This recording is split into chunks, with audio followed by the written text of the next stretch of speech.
लिखा गया।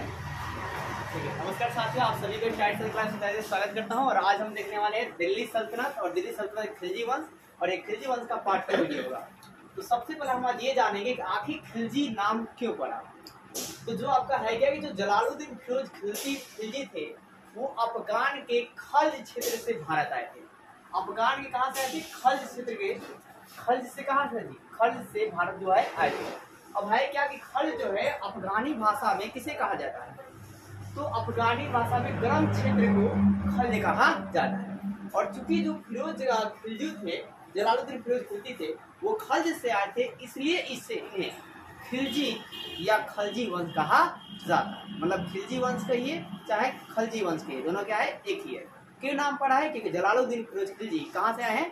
खल्ज से आए, अफगान के खल्ज से। और ये जो गर्म क्षेत्र था खल्ज, वो कहाँ का था? किस नदी घाटी के क्षेत्र था? तो हेलमंद नदी घाटी के क्षेत्र के थे। मतलब आपका है क्या कि मतलब फिर जलालुद्दीन जो खिलजी वंश थे वो मूल रूप से कहाँ से आए थे? अफगानिस्तान से। कहाँ से जी? अफगानिस्तान। अफगानिस्तान के कहाँ से? खल्ज से। और किस नदी घाटी में वो रहते थे? हेलमंद नदी घाटी के क्षेत्र में रहते थे। कोई भी इलाका बसता है तो नदी घाटी के क्षेत्र के आसपास ही बसता है। जैसे सिंधु घाटी ले लीजिए, या हड़प्पा ले लीजिए, चाहे मोहनजोदड़ो को ले लीजिए, ठीक है, या आपका खुद सिमरिया को ले लीजिए, या आप पटना को ले लीजिए। किसी भी शहर का नाम बता दीजिए जहाँ पे नदी घाटी ना हो।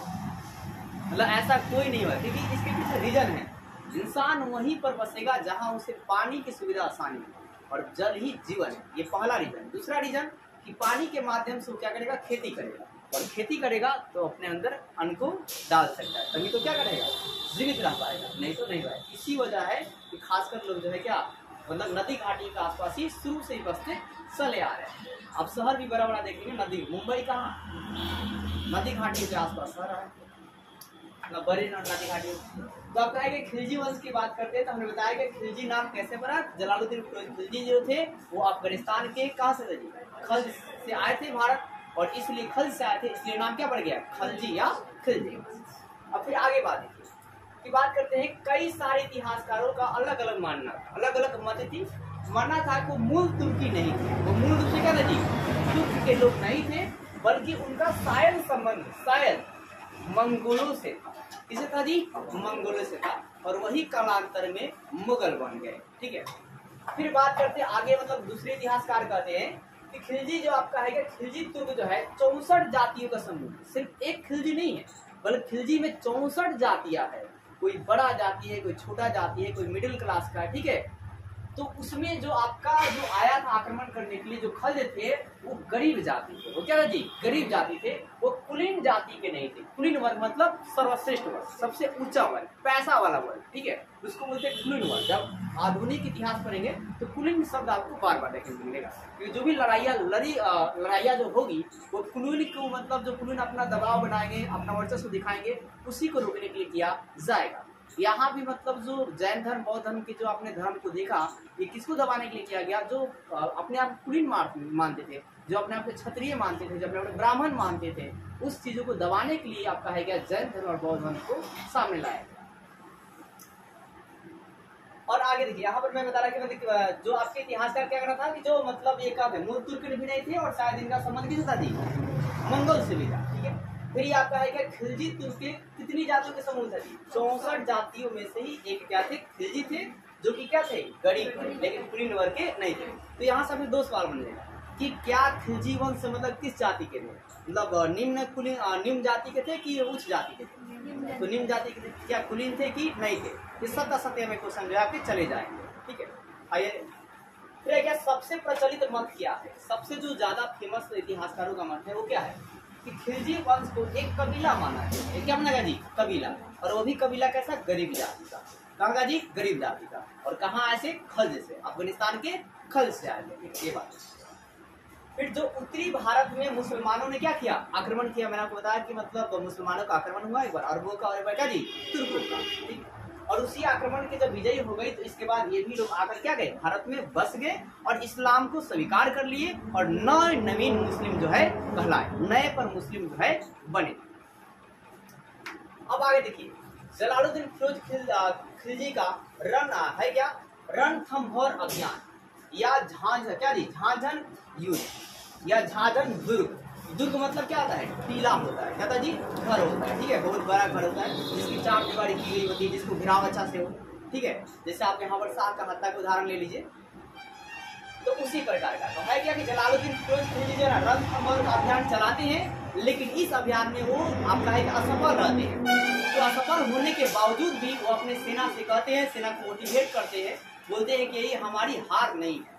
वो कहते हैं क्या कि हार नहीं माने, और अपने सैनिकों को कहा कि इस किले को महत्व जो है एक मुस्लिम शासक के बराबर नहीं है, तो इसका जीतने का कोई महत्व ही नहीं है। जो हम लोग किला पर आक्रमण करने के लिए आए हैं, उस किला को हम लोग मतलब आपका है जीत भी जाते हैं तो इसका कोई महत्व नहीं है। मतलब एक जो इतना एक मुस्लिम शासक के पास पावर है, उतना पावर इस दुर्ग में भी नहीं है, इसलिए इसके जीतने को कोई हक आपका जीतने के बाद क्या जी कोई इसका महत्व नहीं मानता। मतलब वो तसल्ली दिलवाते हैं अपने सैनिकों को कि ताकि वो मोटिवेट हो, ताकि वो डिमोटिवेट ना हो हारने के बाद। क्योंकि ऑलरेडी इनका उम्र क्या 70 साल में तो ये क्या जलालुद्दीन फिरोज क्या जी गद्दी पर बैठे थे, और उम्र क्या होगा बढ़ते चला जाएगा, उतने आप लड़ाई वगैरह नहीं कर पाएंगे। अब ये अंत इसे ध्यान दीजिए, अतः इसे हम लोग जीतकर क्या करें। इन्होंने कहा कि अतः इसे जीतकर हम क्या करें जी, क्या करेंगे, ठीक है। उसके बाद फिर यहाँ वापस जो है लौट जाते हैं। फिर से एक बात ध्यान दीजिए, हमने कहा था कि जलालुद्दीन फिरोज खिलजी का रणथंभौर अभियान, याद रखिएगा यह अभियान क्या रहा था, असफल रहा था। क्या रहा था जी, असफल। लेकिन इन्होंने अपने सैनिकों क्या किया, दिलासा दिया कि भाई साहब ये हमारे लायक मतलब नहीं है, इस दुर्ग को नहीं जीतेंगे तो कोई बात नहीं, हम लोग ऐसे कई दुर्ग जीत जाएंगे।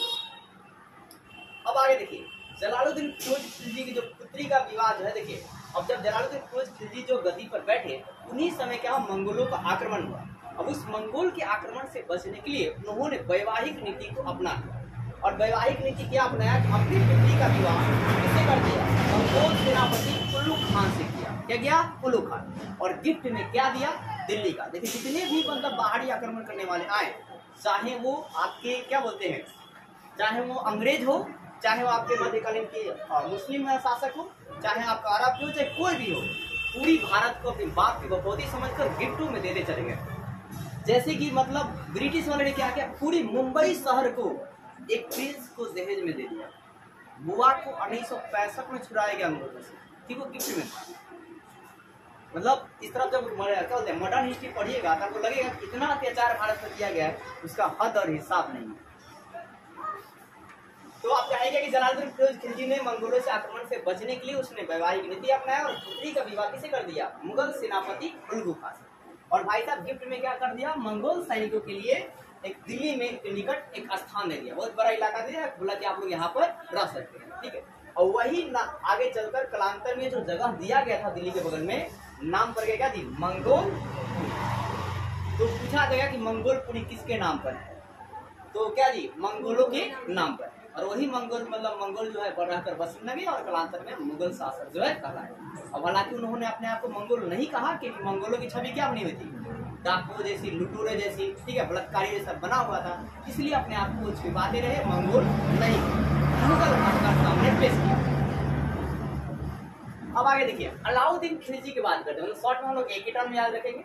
अलाउद्दीन खिलजी आपका है क्या कि देखिए इन्होंने देवगिरी जीता, ठीक है। अलाउद्दीन जब जलालुद्दीन फिरोज खिलजी थे तो इनका जो ज्यादातर जो काम है, जो मंगोलों से आक्रमण करने बचाने का काम करता था, वो अलाउद्दीन खिलजी ही करते थे। उसके बाद आपका है क्या, अलाउद्दीन खिलजी ने देवगिरी जीतने के बाद वो दिल्ली को अपना भाग नहीं बनाया। अब दिल्ली को क्यों नहीं बनाया, क्योंकि इनका मकसद एक ही था, भाई साहब धन को क्या करना थी, लूटना। लेकिन इन्होंने दिल्ली में देखा बहुत ज्यादा सोना, बहुत ज्यादा जेवर है, ठीक है। तो इन्होंने क्या किया कि धन और सोना को बहुत ज्यादा जब देख लिया, तो इनके सुल्तान बनने की लालच आ गया कि हम भी अब दिल्ली का गद्दी पर बैठेंगे, दिल्ली का सुल्तान बनेंगे, इसलिए अपने ससुर को ही हत्या कर। अब देखिए आपका है क्या कि अलाउद्दीन खिलजी ने क्या किया, इख्तियारुद्दीन हुक के मदद से अलाउद्दीन, हाँ क्या जी, इख्तियारुद्दीन क्या जी हुक के मदद से क्या किया, अलाउद्दीन फिरोज खिलजी की क्या करता है, हत्या कर दिल्ली का क्या करता जी, सुल्तान बन जाता। और अलाउद्दीन खिलजी राज अभिषेक पर आपका है क्या कि बर्नी का कथन है, मतलब बर्नी कहता है, मतलब उसका मत है कि भाई साहब की सुल्तान के कटे मस्तिष्क, मतलब सर को उतार दिया था, ठीक है, अभी एकदम रक्त गिर ही रहा था, तब अपने उसी समय ताज पहन लेता, ये बर्नी का कथन है। और एक आपसे पूछा भी जाता है कि वो कौन सा मतलब राजा था, एक राजा की गर्दन अभी उड़ाया भी था, टपक ही रहा था, तब तक उसने अपना राज्याभिषेक कर चुका था, ताज को पहन चुका था। तो कौन था जी? अलाउद्दीन खिलजी। और हत्या किस करके था? अलाउद्दीन फिरोज खिलजी का। नामों में सॉरी जलालुद्दीन फिरोज खिलजी का, JFK। तो देखिए अलाउद्दीन का राज्याभिषेक जो बात करते हैं यहाँ पर, देखिए यहाँ पर जे लिखा था, ठीक है। जलालुद्दीन खिलजी का जी हत्या करता है और दिल्ली का क्या बनता है? सुल्तान। फिर अलाउद्दीन खिलजी के राज्याभिषेक पर बर्नी का कथन क्या है, मतलब वो क्या कहते हैं बर्नी? वो इतिहासकार है, वो बोलते हैं कि जलालुद्दीन फिरोज खिलजी यानी कि सुल्तान के कटे मस्तिष्क से अभी रक्त टपक ही रहा था कि चंबोदा का मतलब क्या होता है? ताज। आप याद रखेंगे कि मतलब चंबोदा का मतलब क्या था जी? ताज। आपसे भी ऑब्जेक्टिव पूछ लिए जाएंगे कि चंबोदा का मतलब क्या होता है? ताज। तो आपका है क्या कि जो अलाउद्दीन खिलजी थे वो चंबोदा क्या होते हैं? अपने सिर पर रखकर सुल्तान को घोषित कर देते। इस कहानी को आप कैसे भी याद रख सकते हैं? बर्नी जो है आपका क्या करता है कि मतलब जो बर्नी जी है इतिहासकार, वो बोलते हैं कि अलाउद्दीन फिरोज खिलजी का अभी मस्तिष्क से अभी रक्त टपक ही रहा था, तभी भाई साहब उसी समय अलाउद्दीन खिलजी जो है ताज जो है पहन लेता है या चबूदा पहन लेते हैं और अपने आप को सुल्तान घोषित करते हैं। हालांकि ऐसा नहीं कर देते, कम से कम उसको जमीन में दफना देते, ठीक है, अच्छी जगह मतलब कर देते, उसके बाद बनते। इसके बाद देखिए अलाउद्दीन खिलजी जो है ना, इनका शासनकाल 1296 से 1316 तक चलता है, मतलब लगभग ज्यादा दिन का, ठीक है। और ये आपका दिल्ली सल्तनत के खिलजी वंश के कौन थे? दूसरे शासक। पहले शासक का नाम क्या है? जलालुद्दीन फिरोज खिलजी, जो खिलजी वंश की स्थापना करेंगे। और दूसरे शासक का नाम क्या है? अलाउद्दीन खिलजी। और शासन का करेंगे 1296 से 1316 तक। इनका रियल नेम क्या है? अली गुरसा या क्या जी? जुन खान। क्या जी? जुन खान था। फिर बात करते हैं ये कौन थे अलाउद्दीन खिलजी? तो जलालुद्दीन फिरोज खिलजी का भतीजा या क्या थे? दामाद थे। फिर बात करते हैं इनके पिता का नाम क्या था? तो शिहाबुद्दीन मसूद खिलजी था। फिर बात करें इनका राजारोहण जो है, इन्होंने राजारोहण अपना करवाया, राज्याभिषेक करवाया, ये कहाँ तक? तब बलबन के राजमहल में। कहाँ का जी? बलबन के क्या जी? राजमहल में। इसके बाद इन्होंने जब जलालुद्दीन फिरोज खिलजी थे उस समय आपका है क्या 21 पद पर थे। तो इस समय आपका है क्या ये अमीर एक तजुक पद थे। अमीर एक तजुक पद का मतलब क्या होता है? अनुष्ठान है क्या? अमीर तजुक मतलब अनुष्ठान या उत्सव का अधिकार। अनुष्ठान मतलब पूजा पाठ वगैरह करवाना, ठीक है। या उत्सव में भी क्या होता है? पूजा पाठ होगा, तो मतलब जो भी देख रेख किया जाएगा इनके द्वारा किया जाएगा। फिर इन्होंने उपाधियां धारण की, इन्होंने अपना उस तरह उपाधि धारण किया, इनको भी मतलब दिमाग में देखिए, अब एक बार अपने ससुर को मार दिए ना तो सोचे क्या कि पूरी दुनिया को ही जीत लेंगे, और इसलिए अपना ये उपाधि धारण कर लिया सिकंदर-ए-शान। पूछा जाएगा आपसे द्वितीय सिकंदर के नाम से किससे जानते हैं? अलाउद्दीन खिलजी। और एक सिकंदर आपको पता है जो विश्व विजेता कहा जाता है, किसके काल में मतलब वो भारत पर आक्रमण किए थे? मौर्य वंश के साथ में नंद वंश के शासक घनानंद। उस समय क्या था? वही आपके क्या था जी? शासक। और किसके शासनकाल में लौटकर गए? तो मौर्य वंश के शासन में लौटकर गए। तो यहाँ पर आगे देखिए, तो यहाँ पर आपका है क्या कि मतलब उपाधि सिकंदर क्या जी? शानी कहा, यानी क्या कहा जी? द्वितीय, अपने आप को द्वितीय सिकंदर का बोला कि अब मैं पूरी दुनिया को अभियान चलाऊंगा, पूरी दुनिया को जीतने का प्रयास करूंगा, पूरा दुनिया जीतेंगे। फिर उन्होंने कहा यामनी उल खलीफा, अपने आप को भगवान का अवतार मांगने लगे, ठीक है, बोला हम ही खलीफा के रूप है। फिर इसके बाद है नासिरी अमीर उल मोमनीत, ठीक है, नासिरी अमीर उल क्या जी? मोमनीत, अपने आप की उपाधियां जो है धारण कर दी। तो कई उपाधियां भी आपसे पूछा जाएगा, और ये सारा आपकी उपाधियां जो है ना, या तो कोई बड़ा अधिकार आदमी देता है, या तो मतलब क्या होता है जी? ये लोग खुद से धारण कर लेते हैं। तो बस आज इतना, बात हम लोग कल देखेंगे। कुछ पूछना आप लोग को?